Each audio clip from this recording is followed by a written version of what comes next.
Hello everyone, welcome back to the World Conflict Monitor. Please subscribe and like my videos. In recent weeks, an astonishing crisis has gripped Belarus, and what seemed like a tightly controlled regime is showing signs of fracturing. Reports suggest that elements of the military are refusing to follow orders that may include suppressing civilian protests or enforcing emergency decrees. The center of power is wobbling, and in today's deep dive we're going to examine the situation from every angle: the outward appearance of control, the internal fractures, the dynamics of performance, how the regime is functioning or failing, the safety features that the old system relied on, the unique selling points, or propaganda claims, of both sides, the costs and consequences, and then we will wrap up with a conclusion, where things may be heading from here. On the outside, Belarus until now always projected a veneer of order, stability, and a certain manufactured invincibility. The streets are often clean, the security forces visible, and the official narrative emphasizes continuity, strength, and resistance to external pressures. The facades of government buildings, ubiquitous state media posters, and the disciplined appearance of public order make it look as though everything is under control. But cracks are now visible: protests that refuse to dissipate, local governors increasingly hesitant to act brutally, and social media amplifying dissent. The outward appearance is starting to betray the cracks beneath. There are signs of defections, not just among low-level officers, but whispers of discontent among mid-level commanders. The regime's usual signaling of unity is no longer fully convincing. When high-ranking generals fail to appear in public or avoid public statements, it raises serious doubts about cohesion. Inside the system, the tensions are enormous.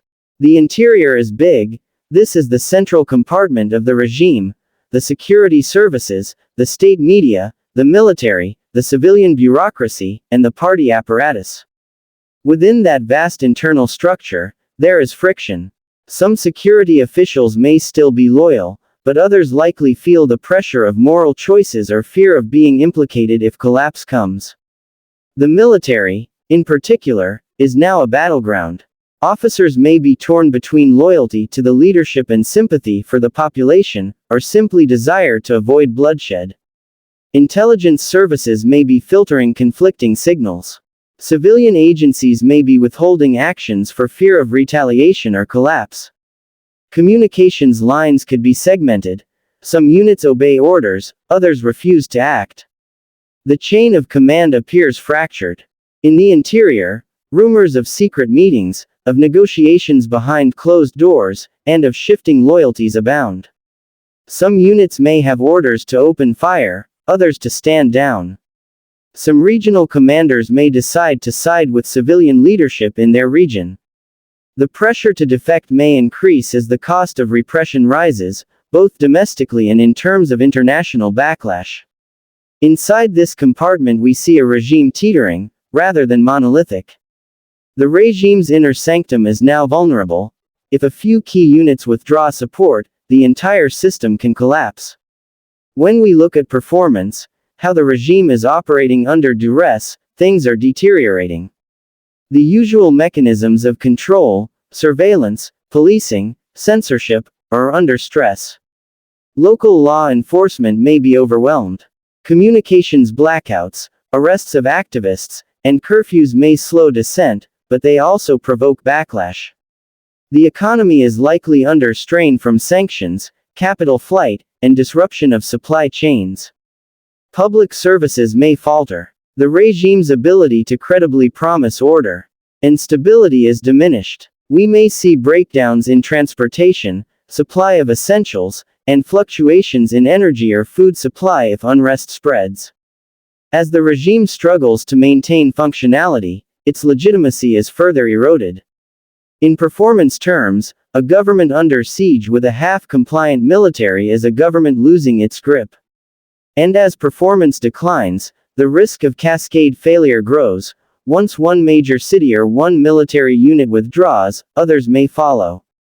Security and safety features, in this context, are not about airbags or crash tests, but about protections built into authoritarian systems, loyalty incentives, punitive mechanisms, intelligence repression, border controls, propaganda apparatus, and external support. Historically, the regime has relied on secret police, a pervasive surveillance state, and harsh reprisals to deter dissent. Those are its safety nets. But those features are coming under strain. When units refuse orders, the threat of punishment loses power. If mass protests persist, surveillance becomes ineffective. Border closures and external alliances may help, but if core security institutions weaken, the regime's safety features begin to fail. Additionally, Belarus may count on support from outside powers, political, financial, or military, to shore up stability. But if that support is delayed or conditional, the safety net unravels. The old systems that prevented systemic collapse are fraying. The reliance on fear is less credible when fear fails to deter. What are the unique selling points, i.e., the narratives that either side is using to mobilize or legitimize themselves? For the regime, historically the pitch is, we offer stability in a chaotic world, we resist Western interference, we protect sovereignty, we ensure order and avoid the chaos seen in other collapsing states. Those were the slogans. Now they are being tested. On the opposition or revolutionary side, the pitch is, the regime has lost legitimacy, it is unwilling to listen, it commands force but not consent, it is isolated and weak, the people's will is rising, a new order more responsive to the people can replace it. The revolution's unique selling points include moral superiority, momentum, popular backing, and the argument that once the military refuses, the power has already shifted. They argue you can't rule without force, and that force is slipping from the regime. Let's talk about cost, price, in human, political, and geopolitical terms. The literal price is already steep. People injured or killed in protests, economic pain from sanctions, capital flight, disruption of trade. Politically, the regime risks losing control, but the opposition risks fragmentation, reprisals, or civil strife. The population may suffer shortages, violence, legal chaos. Geopolitically, Belarus could become a flashpoint, media battleground, or entry point for external powers. The cost of transition may also be high.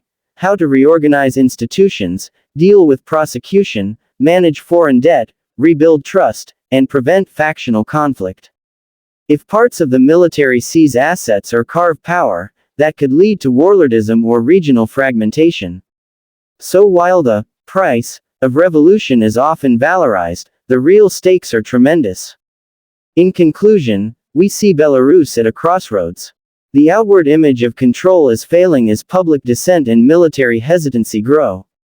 Internally, the regime's compartments are coming apart, units refusing orders, bureaucrats hesitating, alliances shifting. Performance is degrading. The state's ability to govern is eroding. The safety nets that once kept it stable, repression, loyalty, external backing, are under assault.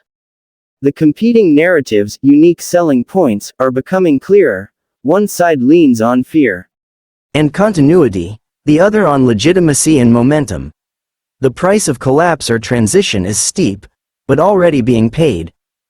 If even a handful of crucial military or security units declare neutrality or defect, the regime may lose its control in practice even before formal collapse. So the revolution may not be an unstoppable wave yet, but the pieces are aligning. If you had asked months ago, this would have been unthinkable. Now it's plausible. Watch for signs. Defections in key units, public statements from generals, closures or resignations in state media, breakdowns in essential services, rising external involvement. If you like this analysis, subscribe and like, and stay tuned. This story is still unfolding, and the stakes are high.